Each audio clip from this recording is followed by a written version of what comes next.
تو حدیث میں آتا ہے کہ ایک بندہ مسلسل دعا مانگتا ہے مانگتا ہے مانگتا ہے مانگتا ہے مانگتا ہے اور اللہ قبول کرتا ہے کرتا ہے کرتا ہے کرتا ہی رہتا ہے، یہاں تک کہ یہ بندہ ایک دن زبان سے ایک لفظ نکالتا ہے، کیونکہ اس کو وہ قبول ہوتے ہوئے نظر نہیں آ رہی ہوتی نا دعا، یہ زبان سے کیا لفظ نکالتا ہے کہ میں دعا مانگتا ہوں مگر اللہ قبول بولو نہیں کرتا۔ جیسے معاذ اللہ نقل کفر کہ یعقوب علیہ السلام اگر کہہ دیتے کہ اللہ کئی سال سے دعا مانگ رہا تھا بیٹا مل جائے مگر تو نے تو دوسرا بھی چھین لیا، لہذا ثابت یہ ہوا کہ میں مانگتا تو ہوں لیکن اوپر والا قبول بولو نہیں کرتا۔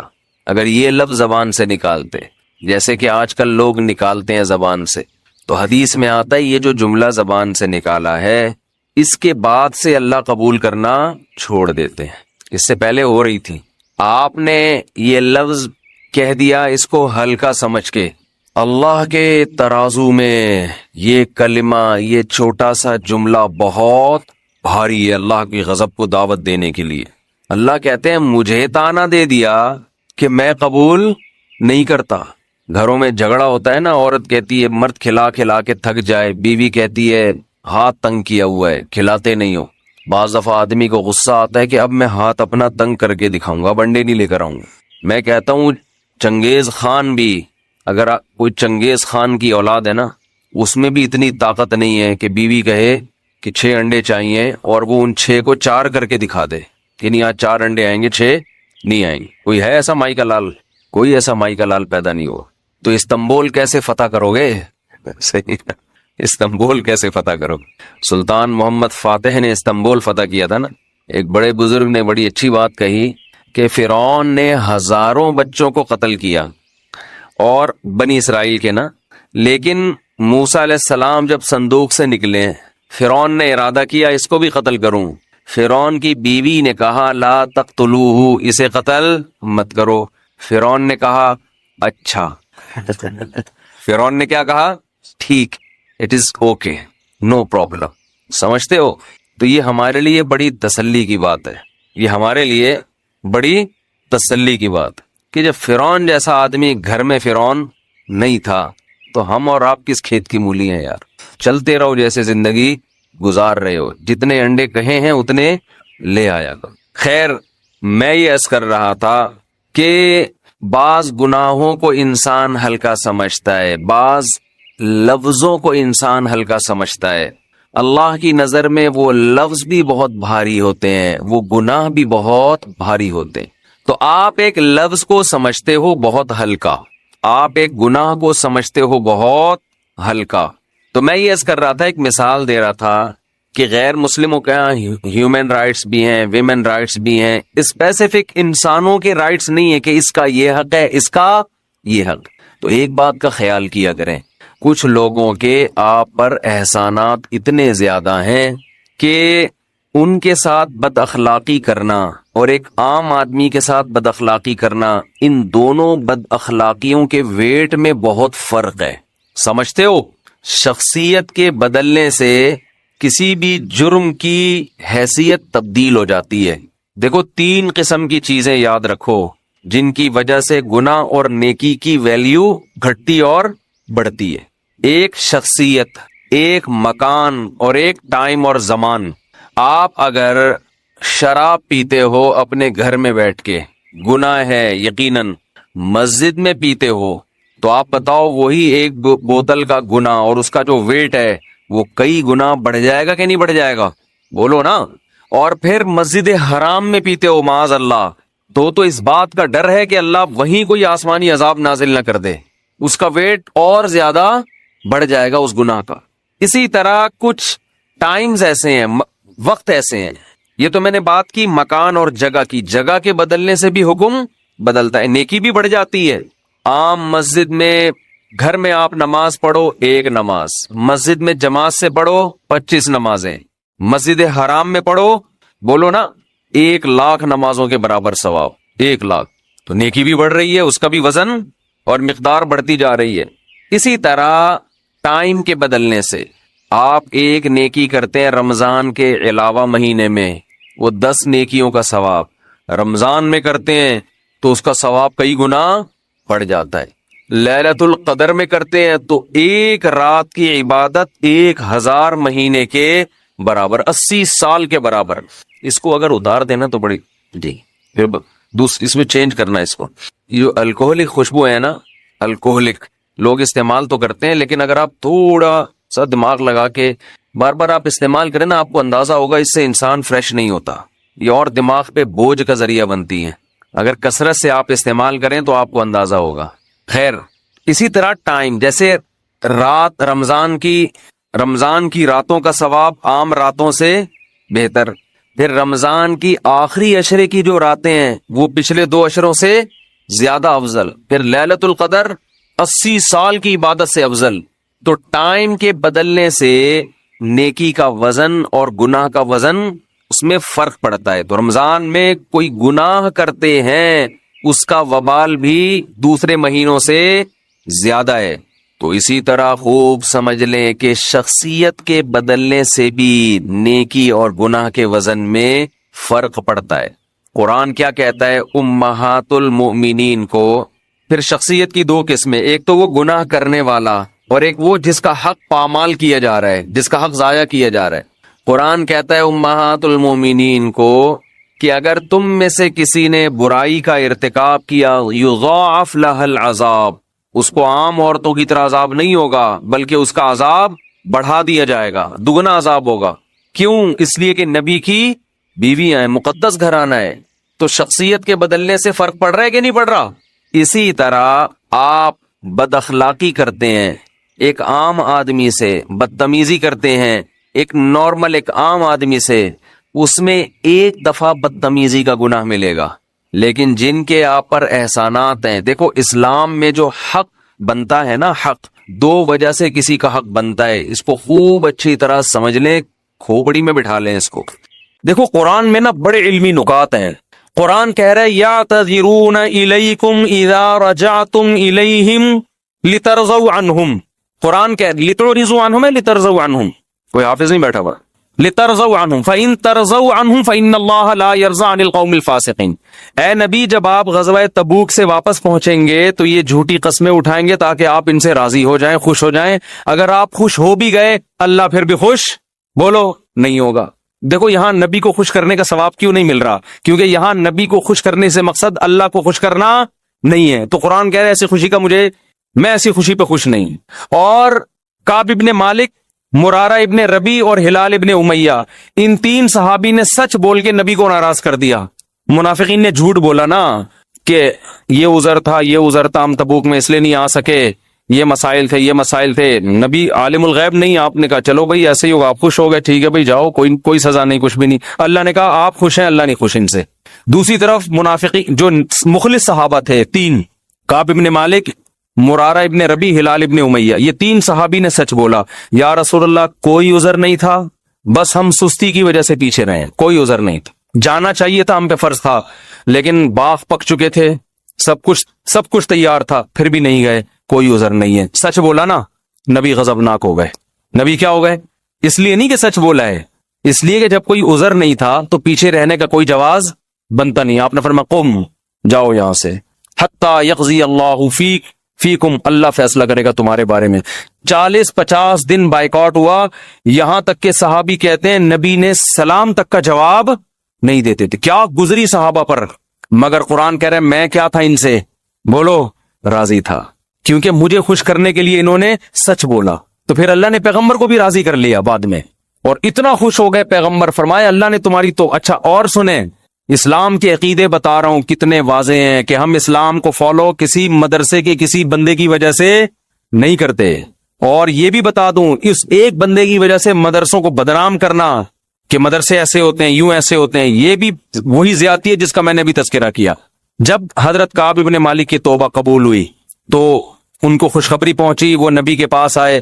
آپ صلی اللہ علیہ وسلم کا چہرہ حدیث میں آتا ہے استنار وجہہ کأن وجہہ قطعۃ قمر، ایسے چمک رہا تھا جیسے 14ویں کا چاند. آپ نے کیا فرمایا؟ ابشر بخیر یوم مر علیک منذ ولدتک امک، اے کعب اس دن کی خوشخبری قبول کرو کہ جس دن سے تمہاری ماں نے تمہیں جنا ہے آج تک ایسا خوشی کا دن تمہاری زندگی میں نہیں آیا، اس دن کی مبارکباد ہو تمہیں۔ حضرت کعب مالک نے کیا کہا؟ امن کا ام من عند اللہ، یہ خوشخبری آپ کی طرف سے یا اللہ کی طرف سے؟ نہیں آ رہی بات۔ اس فکر میں لگے ہوئے ہیں کہ اللہ راضی ہے کہ نہیں ہے۔ دیکھو نبی کے راضی ہونے کا تو یقین ہو گیا نا، یہ نہیں سمجھ میں آئے گا، یہ تو آسان کیس نہیں ہے، بہت مشکل کیس ہے۔ ارے جب نبی کا چہرہ 14ویں رات کی طرح چمکتا ہوا دیکھ لیا، نبی مبارکباد بھی دے رہے ہیں کہ خوشخبری ہو اور سب معاف، بس اب میں راضی، اب میں خوش، تو کعب بن مالک کو فکر کیا لگی ہوئی ہے؟ نہ یا رسول اللہ ذرا کلیئر کریں بات، صاف بتائیں یہ خوشخبری اللہ کی طرف سے ہے یا یعنی اللہ بھی راضی ہوا ہے کہ نہیں ہوا؟ فرمایا لا بل من عند اللہ، نہ میری طرف سے نہیں، کس کی طرف سے؟ اللہ۔ میں بھی اس لیے خوش ہوں کہ اللہ خوش ہے، اللہ نے معاف کر دیا ہے، اس لیے میں بھی خوش ہوں۔ پھر کعب بن مالک خوش ہوئے ہیں۔ تو بھائی اسلام میں اصل کون ہے؟ اللہ۔ تبھی علماء کہتے ہیں کسی سے تنہائیوں میں گناہ ہوا ہو بالفرض، اللہ نہ کرے، اور اس نے توبہ کر لی، پھر لوگوں کو پتہ چل گیا، لوگ تانے دے رہے بے تو ویسا تھا، ان تانوں کی پرواہ بولو مت کرو، بولے نہ تمہارا جرم کیا اور نہ ہمیں تم سے معافی مانگنے کی ضرورت، جس سے کیا ہے وہ جانتا ہے۔ لوگوں کو نہیں لفٹ کرایا کرو زیادہ، کیونکہ لوگ اس چیز کو مسلط کر لیتے ہیں۔ ہمارے حضرت کے پاس ایک بندے کا فون آیا لندن سے، کہتا ہے یار میں نے گناہ کیا تھا، پکڑا گیا، کہہ رہے میں نے توبہ کر لی، رو رو کے گڑ گڑا کے اتنی معافیاں مانگی کہ اللہ نے بھی دل میں سکون ڈال دیا کہ میں نے تجھے معاف کر دیا، کہ لیکن پبلک معاف کرنے کے لیے تیار نہیں۔ پبلک جب بھی گزر کرے ہے نا وہی تو، پبلک کا دل تو چھوٹا ہوتا ہے نا، پبلک کا دل کیا ہوتا ہے؟ چھوٹا۔ تو ایسی صورت میں پبلک کو زیادہ لفٹ نہیں کرائے، بولے جاؤ تمہاری ایسی کی تیسی، ہم جانے اللہ جانے تو کون ہوتا ہے بھائی میرے کو۔ اور قرآن کے الفاظ دیکھو یار، وَمَن يَعْمَلْ سُوءًا أَوْ يَظْلِمْ نَفْسَهُ ثُمَّ يَسْتَغْفِرِ اللَّهَ يَجِدِ اللَّهَ غَفُورًا رَحِيمًا، ایسے وجد والی آیتیں ہیں۔ فرمایا جو بھی گناہ کرے گا، اپنی جان پہ ظلم کرے گا، ظلم ہو گیا، گناہ ہو گیا، شیطان نے بہکا دیا اس کو، غلط ہو گیا اس سے، حقوق و لباس سے اس کا تعلق نہیں ہے، کیونکہ حقوق و لباس میں پھر اس بندے سے بھی معافی مانگنا ضروری۔ کچھ جرائم ایسے ہیں جو اللہ اور بندے کے آپس کے معاملات۔ فرمایا پھر اس کو خیال ہوا کہ بھائی خدا تو انتقام لے گا، اور ویسے بھی غیرت کے خلاف ہے جس نے اتنے احسانات کیے اس کو ناراض کرنا۔ قرآن کہہ رہا ہے ثم یستغفر اللہ، پھر وہ اللہ سے کیا کرتا ہے؟ معافی۔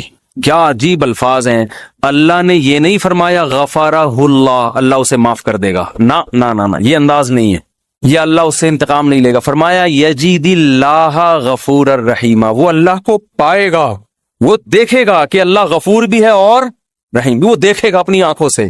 یہ ایسے ہے جیسے ہم کسی کو دعوت دیں کہ آپ ہماری دعوت پہ آؤ، آپ پوچھتے ہیں کیا کیا ملے گا، ایک طریقہ ہوتا ہے آپ بتائیں بھائی بریانی کا انتظام بھی ہے، کباب بھی ہیں، اور اللہ بھلا کرے چکن کا بھی انتظام ہے، اور کڑھائی بھی ہے، دو چار چیزیں اور بتا دی آپ نے، تو وہ ذہن میں رکھ کر آئے گا ٹھیک ہے بھائی یہ چیزیں ہوں گی۔ ایک اسٹائل یہ ہوتا ہے وہ کہ بھائی کیا ملے گا، تو آپ اس کو بتائیں جب تم آؤ گے نا تو میری دعوت میں پہنچنے کے بعد تمہیں محسوس ہوگا کہ وسیم بھائی چھوٹے موٹے سیٹ نہیں ہے، وسیم بھائی نے دعوت، یہ جی تم پالو گے، یہ چیز محسوس کرو گے کہ وسیم بھائی طبیعت کے تنگ، ایسا دسترخوان ہوگا، چھوڑو بریانی کباب، چھوٹی وہ غریبوں والی باتیں ہیں کیا بریانی، مسالے والی بریانی، اور مفتی صاحب کے بیان سنتے رہتے الٹے مسالے والی بریانی، چپلی کباب، کوئٹہ کی چائے، ابے بھائی چھوڑو یہ باتیں، یہ تو کہیں کھانچے وانچے میں پڑی ہوئی ہوگی، ٹھیک ہے نا۔ یجید تم پاؤ گے، مجھے محسوس کرو گے کہ یہ چھوٹا موٹا سیٹ نہیں ہے، دسترخوان دیکھ کے اندازہ ہو جائے گا بھائی کوئی بہت بڑا آدمی ہے۔ قرآن کیا کہتا ہے؟ جو گناہ کرے گا اور توبہ کرے گا، یجید اللہ غفور الرحیم، اللہ یہ نہیں فرما رہے کہ اس کو معاف کروں گا، اللہ فرماتے ہیں جیسے کوئی بندہ دعوت پر آئے تو آپ کہو بھائی تم پاؤ گے کہ میں چھوٹا موٹا سیٹ نہیں ہوں۔ اب میں اس پہ واقعہ سنا رہا تھا کہ حضرت مولانا طارق مل صاحب ایک دفعہ کویت کے شہزادوں نے ان کی دعوت کی، تو اب وہ کیا تصور دماغ میں لے کے گئے ہوں گے، فرماتے میں حیران ہو گیا، اونٹ کے بچے صحیح پورے روسٹ، نہیں آئی سمجھ میں۔ آپ کو پتہ ہے اونٹ کا بچہ کسے کہتے ہیں؟ اونٹنی کے جو بچے ہوتے ہیں نا وہ ذبح کر کے کھال اتار کے کنووں میں پورے روسٹ چاول بھر کے دسترخوان پہ رکھے۔ بکرے روسٹ تو سنے ہوں گے، اونٹ روسٹ نہیں سنے ہوں گے۔ اب یہ جو شہزادے ہیں ان کے لیے یہ کوئی اتنی بڑی چیز نہیں ہے، ان کی یہ بریانی ہے، ٹھیک ہے نا، تو ان کے لیے کیا ہے؟ اب ان سے اگر مولانا طارق جبیل صاحب پوچھیں شہزادوں سے جی آپ کی دعوت ہے کیا کیا ملے گا، تو ان کو غصہ آئے گا نا، نہیں آ رہی سمجھ میں یار. او بھائی ان کو غصہ آئے گا نا کہ یار ہم کویت کے شہزادے ہیں، ہماری کرنسی دیکھو، اور ہم یہاں کا تو غریب آدمی اتنا پرتکلف کھانا کھاتا ہے، اور تم شہزادوں سے پوچھ رہے ہو کھانے میں، آپ کو غم ہو رہا ہے کہ پتہ نہیں بریانی ملے گی کہ نہیں ملے گی، پتہ نہیں روٹی ہوگی کہ نہیں ہوگی. تو اگر وہ ان سے پوچھتے تو وہ جواب میں یہ تھوڑی کہتے کہ یہ بھی ہے یہ بھی ہے، وہ کہتے بھائی آ جاؤ پتہ چلے گا شہزادوں نے دعوت کی ہے. آ جاؤ گے تو پتہ کیا چلے گا، پتہ چل جائے گا کہ شہزادہ بھی کوئی نائجیریا کا نہیں ہے، کہاں کا، کویت کا عرب شہزادہ ہے، اس کی دعوت ہے، آپ آئیں. اور ان کو پتہ چل گیا، انہوں نے بیان میں بھی بتا دیا. تو اللہ کا انداز یہی ہے، فرمایا تم سے کتنا بڑا جرم ہو جائے، کتنا بڑا جرم، یہاں تک کہ نبی نے فرمایا کہ اللہ فرماتے ہیں یا عبادی لو بلغت ذنوبک عنان السماء، تم نے گناہ کرتے کرتے کرتے کرتے زمین آسمان کے خلا کو بھر دیا، اتنے گناہ ہو گئے، ثم استغفرونی، پھر ایک دن تمہیں خیال آیا یار یہ غلط ہوا ہے، یہ نہیں ہونا چاہیے تھا، رب کو منانا چاہیے، بالآخر اس کا انجام برا ہے، گناہ کی سزا ملتی ہے. تو آپ نے ہاتھ اٹھا کے اللہ سے معافی، کسی اور کے در پہ نہیں گئے، کسی کی پرواہ بھی نہ کرو کون کیا کہہ رہا ہے، اللہ سے معافی مانگی. تو حدیث کے الفاظ کیا ہیں، قرآن کے الفاظ بھی عجیب ہے جو میں نے بتائے. قرآن کے الفاظ کے اللہ فرماتے ہیں معاف کرنا، تو یہ تو ہلکی بات ہے نا، معاف کروں گا تو مطلب یہ کہ یہ بریانی ملے گی، کوفتے ملیں گے، سالم، یہ تو ہم نے بتا دیا نا. اللہ فرماتے ہیں توبہ کر کے دیکھ تو اللہ کو غفور اور رحیم پائے، غافر نہیں، راحم نہیں، غفور مبالغہ ہے. تو اللہ کو محسوس کرے گا کہ تیرا رب چھوٹا موٹا معاف کرنے والا نہیں ہے، رحیم کا مطلب بہت رحم کرنے والا ہے. اور اللہ یہ تجھے دکھائے گا، دکھائے گا کا مطلب کیا ہے، تیرے دل میں سکون پیدا ہو جائے گا کہ میرے رب نے مجھے معاف کر دیا. یہ توبہ کا پہلا انعام ملتا ہے دنیا میں، معاف بھی کرے گا اور اطمینان بھی دلا دے گا کہ معاف کر دیا. تعلق، وہ اطمینان کی علامت کیا ہے، اللہ سے جو تعلق ٹوٹا ہوا تھا وہ آپ کو جڑا ہوا محسوس ہوگا. گناہ کی وجہ سے جو دل میں کالک آ گئی تھی وہ کالک آپ کو ختم ہوتی ہوئی نظر آئے گی. یہاں تک علماء کہتے ہیں کہ بعض لوگ گناہ کر کے ایسی توبہ کرتے ہیں کہ گناہ سے پہلے جو اللہ کا ان سے تعلق تھا نا، گناہ کے بعد جب توبہ کی تو اس سے زیادہ اچھا تعلق پیدا ہو جاتا ہے ان کا، پہلے سے بھی زیادہ اچھا اللہ کی محبت پیدا ہو جاتی ہے. یہ تو قرآن میں، حدیث میں کیا آتا ہے کہ اگر زمین اور آسمان کے خلا کو تم نے گناہ کر کر کے پر کر دیا، ثم استغفرونی، پھر مجھ سے مغفرت طلب کرو، لغفرت، معاف کروں گا. اتنا کافی تھا نا یہ جملہ، یار نہیں آ رہی سمجھ میں. دیکھو اللہ یہ کہہ دیتے کہ زمین اور آسمان کے خلا کو پر کر دیا، مجھے ناراض کیا ہے نا، پبلک کے پاس جانے کی ضرورت نہیں. عیسائیوں میں پادریوں کے پاس جا کے معاف کرواتے ہیں، اتنے پیسے لے لو معاف کر دو. اللہ کہتے ہیں پادری کا کیا بگاڑا ہے تم نے، ناراض مجھے کیا ہے، نماز چھوڑی ہے مجھے ناراض کیا، زنا کیا مجھے ناراض کیا، انٹرنیٹ پر فحش فلمیں دیکھی مجھے ناراض کیا، یہ جو ہو رہے ہیں گناہ آج کل، کچھ بھی کیا مجھے ناراض کیا نا، تو آؤ میرے سامنے گڑ گڑاؤ. تو اللہ نے کیا کہتے ہیں، زمین اور آسمان کے خلا کو پر کر دیا، پھر مجھ سے معافی مانگو گے معاف کروں گا. کافی ہے نا، بس کر دیا معاف. آگے اللہ ایک اور جملہ بناتے ہیں، لا ابالی، کسی کی پرواہ. بولو اردو میں لفظ سماتے ہیں بڑا لا ابالی قسم کا آدمی ہے، سنا یہ لفظ، ہاں بولنے میں کچھ ٹیکس لگتا ہے. لا ابالی کہتے ہیں نا، یہ عربی کے لفظ سے آیا لا ابالی. لا کا مطلب نہیں، ابالی کا مطلب پرواہ نہیں کرتا میں کسی کی، جیسے جو آدمی کسی کی پرواہ نہیں کریں گے بڑا لا ابالی سا آدمی ہے. تو اللہ کیا کہتے ہیں، لا ابالی، معاف کروں گا کسی کی پرواہ نہیں. کیا مطلب، یہ جملہ لگانے کی کیا ضرورت تھی؟ جملہ اس لیے لگایا جا رہا ہے کہ بہت سے نیک لوگوں کو اعتراض ہو سکتا ہے، اے اللہ اتنے سارے گناہ سیکنڈوں میں معاف، یہ بات ہماری کھوپڑی میں بولو نہیں، کچھ تو تھوڑی سی ہوتی. جیسے ایک بیٹا نافرمان ہو، 20 سال باپ کو ستاتا رہے، اب باپ کو زندگی بھر ستایا، اس باپ نے کہا ایسی کی تیسی، ابھی دیکھتا ہوں میں جائیداد سے آگ کر دوں گا، میں یہ کر دوں گا. باپ بوڑھا ہو گیا، مرنے لگا ہے بھائی، اب جائیداد کی تقسیم کا وقت آ رہا ہے، اور اب یہ گیا، اس کو پتا ہے کہ اب تو سارا معاملہ خراب، زندگی بھر ستاتا رہا. آخر میں آ کے ابا سے کہتے ہیں ابا I am very very sorry. ابا کہتے ہیں چل جا معاف کیا. دوسرے بیٹوں کو آئے گا نا غصہ، ہے بھائی ابا یہ کیا، یہ تو آپ کے رحم دل ہونے سے ناجائز فائدہ اٹھا رہے ہیں بھائی، ابھی آپ کے جانے کا وقت ہے، اور یہ آگے سوری کر کے چلا گیا. تو ابا اگر ابا ہوں گے تو آپ دوسرے بچوں کو کیا بولیں گے، باپ تم ہو یا میں ہوں؟ کیا خیال ہے، باپ تم ہو یا ٹھیک ہے تمہارا مشورہ ہے میں نے سوچ لیا. باپ بہرحال کون ہے، میں ہوں، میری مرضی، میری جائیداد ہے، میری میراث ہے، میں کسی کو بھی نہ دوں, میں صدقہ کر دوں, جاؤ. لیکن انسان کا اتنا ظرف ہوتا نہیں ہے. اب اللہ پر تو موت واقع نہیں ہوگی, لیکن انسان پر تو موت واقع ہوتی ہے, اور موت کے بعد رحمت کے چانسز ختم, توبہ کے دروازے بند. ساری زندگی گناہ کرتا کرتا اب موت سے پہلے اللہ سے کیا کہہ دیتا ہے, آئی ایم سوری, معاف کر دیں. تو اللہ کہتے ہیں کہ میں معاف کر کے آگے پہلے ہی بتا دیا کہ کسی کو اعتراض کرنے کا حق. اللہ کو پتا ہے بہت سارے لوگ آئیں گے, یا اللہ یہ کیا بھائی, یہ کیا اتنے سارے گناہ ہو رہے ہیں اور اس نے معافی اور 1 سیکنڈ میں معاف, یہ تو تیری حکمت کے خلاف ہے, یہ تو مصلحت کے خلاف ہے, یہ تو یوں ہے, یہ تو ناانصافی ہے. اللہ کہتے ہیں بولنے دو, مجھے پرواہ, بولو نا, نہیں ہے. تم نے تھوڑی جہنم بنائی ہے, میں نے بنائی ہے. نافرمانی اس نے میری کی, معاف کرنے کی طاقت مجھے ہے, تو میں جس کو چاہوں معاف کروں. تمہیں کیا تکلیف ہو رہی ہے؟ تم اپنی بات کرو مجھ سے کہ تمہیں کسی جرم کے بغیر میں سزا تھوڑی دے رہا ہوں. یہ جو الفاظ ہیں نا, لا ابالی, یہ بڑے زبردست الفاظ ہیں. مجھے اس پر اکثر ایک چٹکلا یاد آتا ہے, وہ میں ہر بیان میں جب بھی اس حدیث کی تفسیر کرتا ہوں وہ سناتا ہوں کہ اس کی مثال کیسے ہے. اس کی مثال ایسے ہے, یہ جن لوگ پہلے سے بیان سن رہے ہیں انہیں یہ واقعہ سنا ہے, نئے لوگ بھی آ جاتے ہیں نا. پرانے والے اصل میں اعتراض کرتے ہیں, یار وہ گھسے پٹے قصے بار بار سنا کے نا تھک گئے ہم. تو بھائی آپ کے لیے گھسے پٹے, نئے لوگوں کے لیے کوئی مارکیٹ میں نیا آئے گا تو بتائیں گے ہم, اب آ ہی نہیں رہا. تو وہ ایک اونٹ, ایک بیل اور ایک دمبا, یہ بس واقعہ سنا کے بیان ختم کرتا ہوں, کچھ چند سوالات کے جواب دینے. اونٹ, بیل اور دمبا یہ کہیں جنگل میں سفر کے لیے نکلے, کھانا ختم, ایک گٹھری نظر آئی گھاس کی. اب تینوں میں پھڈا ہو گیا. اونٹ کہہ رہا ہے میں کھاؤں گا, بیل کہہ رہا ہے میں کھاؤں گا, دمبا کہہ رہا ہے میں کھاؤں گا. اونٹ نے کہا دیکھو میں تمہارا بزرگ ہوں, ہم تینوں ایک معیار بنا لیتے ہیں, جو اس معیار پہ پورا اترے گا وہ کھانا وہ کھائے گا. یہ پیشکش کس نے کی؟ اونٹ نے. اس نے کہا میں قبیلے کا بڑا ہوں, دیکھو تو اب میں جو سجیشن دوں گا اس پر عمل کرو. تو ہم تینوں میں سے جو اپنا سب سے پرانا ہونا ثابت کر دے گا کہ جو دنیا میں سب سے پہلے آیا ہے وہ اس گٹھری کا مستحق ہے. اونٹ کا خیال تھا میں ہی ہوں, بزرگ ہے. لوگوں نے کہا چلو جی بزرگوں کا احترام اسلام میں ٹھیک ہے, واجب ہے.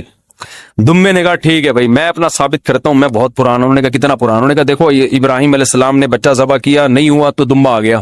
یہ روایت صحیح نہیں ہے لیکن چلو فرض کر لیتے ہیں دمبا آ گیا. اس کا مطلب میں 4000 سال سے ہوں, ابراہیم علیہ السلام کے دور میں بھی میں تھا. اونٹ چکرا گیا, اس نے بولا یہ تو پہلی گیند پہ ہی آؤٹ ہو رہا ہوں میں.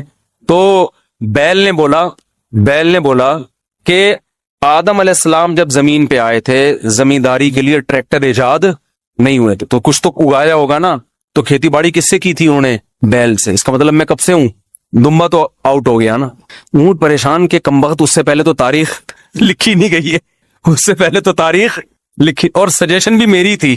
اونٹ ٹینشن میں آیا, اس نے کیا کیا, وہ گھاس کی گٹھری اٹھا کے اپنے کوہان پہ رکھی. تو دمبے نے بولا بھائی میں تو بہت پرانا ہوں. اس نے بولا مانتا ہوں, میں نے کب کہا آپ بہت پرانے ہیں, میں آپ کے بعد آیا ہوں. بیل نے کہا میں تو اس سے بھی پرانا ہوں. اس نے کہا میں نے بولا کہ آپ پرانے نہیں ہیں, تو بھائی یہ پھر ہمیں دو. اس نے کہا دم میں تو لے لو. اس نے کہا ہمت ہے تو اٹھا لو. اونٹ کے خوان سے کون اٹھائے گا, چلو دفعہ یہاں سے, تمہاری ایسی کی تیسی.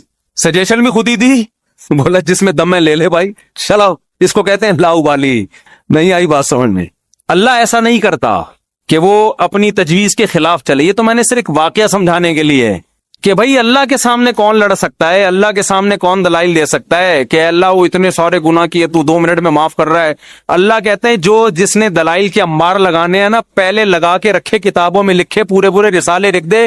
میری نظر میں اس کی کوئی ویلیو نہیں ہے, کیونکہ خدا میں ہوں تم نہیں ہو. نافرمانی میری کی ہے, تمہاری تھوڑی, تمہیں کیوں تکلیف ہو رہی ہے؟ یغفر لمن یشاء ویعذب من یشاء, جس کو چاہوں گا معاف کروں گا, جس کو چاہوں گا عذاب دوں گا. یہ اللہ نے اپنے ہاتھ میں رکھا ہے تاکہ جب کوئی گناہ کرے تو گڑ گڑائے کس کے سامنے؟ اللہ کے سامنے. ہمیں پتا ہے کہ اللہ کے سوا معاف کرنے والا کوئی بھی نہیں ہے. معافی کا اختیار اللہ کے ہاتھ میں, سزا کا اختیار اللہ کے ہاتھ میں. تو میں اس لیے کرا رہا ہوں کہ مخلوق کو زیادہ لفٹ کرانے کی ضرورت نہیں ہے. لوگ مجھے کہتے ہیں ہم سے گناہ ہو گیا, فلاں نے کہا یوں ہے یوں ہے. میں کہتا ہوں بھائی تو کون ہوتا ہے؟ تو میرا باپ ہے, تو میرا ماموں ہے, تو کیوں پوچھ رہا ہے؟ میں جانوں اللہ جانے, تیرا کیا مسئلہ ہے بھائی؟ اور یہ بات سے بات چل پڑی ہے. شادی کے بعد عورتوں میں یہ بہت بڑا مرض ہے, اپنے پرانے قصے, پرانی غلطیاں میاؤں کے سامنے ظاہر کر دیتی ہیں ان کو اعتماد میں لینے کے لیے.